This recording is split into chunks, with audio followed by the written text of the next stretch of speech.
Hi and welcome to the Geek Legion of Doom. This is a sci-fi movie review and I'll be having a look at the movie Cyber Ninja.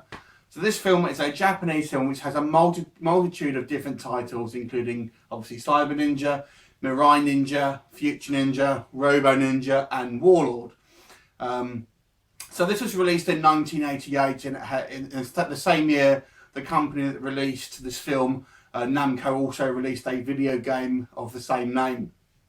And it was released in other countries here in the UK, in America and VHS, and it was obviously redubbed, so you can get it in either subtitled or dubbed versions, depending on where you're getting it from ultimately.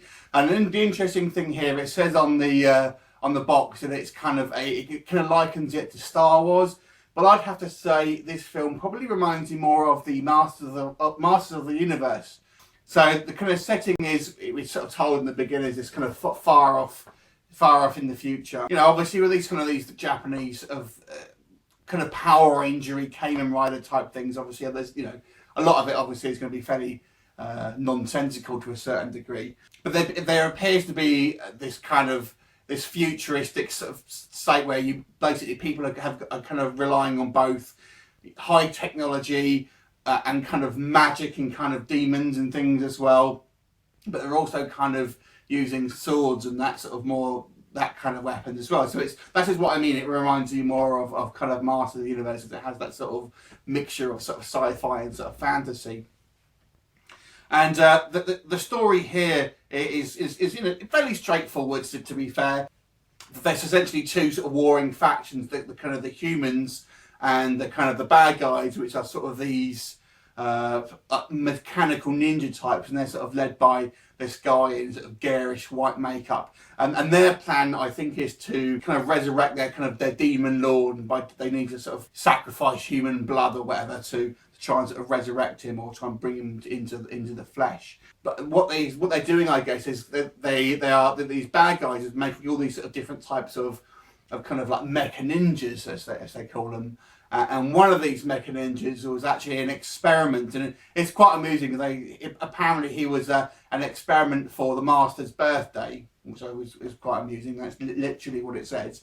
And he kind of regains more of his humanity and ultimately sort of fights against them and sort of joins forces with the human sort of resistance, whilst they try to sort of mount a sort of rescue mission to try and rescue this princess, which has sort of been captured by these bad guys because they kind of want to sacrifice her to resurrect the Dark Lord and all of that.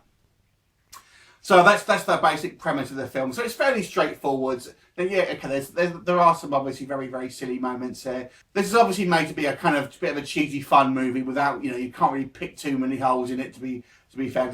I think it's more aimed at a younger audience. There is a little bit of blood early on in it. This is Japan we're talking about here. So there's lots of explosions, loads of martial arts on display and fighting, and some very well choreographed stuff, I have to say. Now these guys are obviously wearing huge, massive, different sort of costumes and look fairly bulky, but they do quite a good job of sort of moving around with them. I have to say the designs for 1988 I think are pretty decent. I think the Cyber Ninja look himself, the actual main character, it looks pretty decent, and he still sort of looks pretty cool even by today's standards. The bad guys have all these sort of different designs as well, and they kind of maybe look a little bit more cheesy and kind of a little bit more impractical than, say, some of the good guys, but nevertheless they still look fairly impressive on screen. So really, this film is pretty much 70% fighting, and the rest of it's a little bit of exposition dialogue here and there. But it's it's a good fun film. It's obviously, this is a 1988 film from Japan we're talking about here, so it's obviously dated somewhat, but nevertheless, I still kind of find it, very entertaining. If you're a fan of the sort of the Power Rangers and Kamen Rider and that sort of thing, this is pretty much in the same sort of style. I quite enjoyed it. I quite like the designs of it, but you're not going to expect anything deep here, to be honest with you.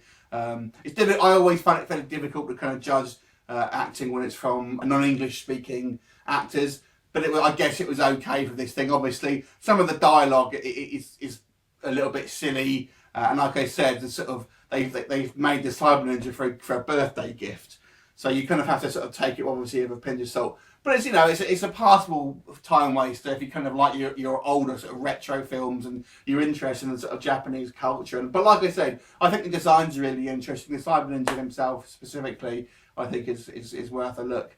So I'm going to give this one a 7.5 out of 10. Now, obviously, that might seem high, given how cheesy it is, but if you're going into this film, I would assume knowing somewhat what it's going to be like. So, assuming you know that, I'm going to say this one's a 7.5 out of 10. Have you seen it? Let me know what you think and leave me a comment. I look forward to seeing you soon. Bye for now.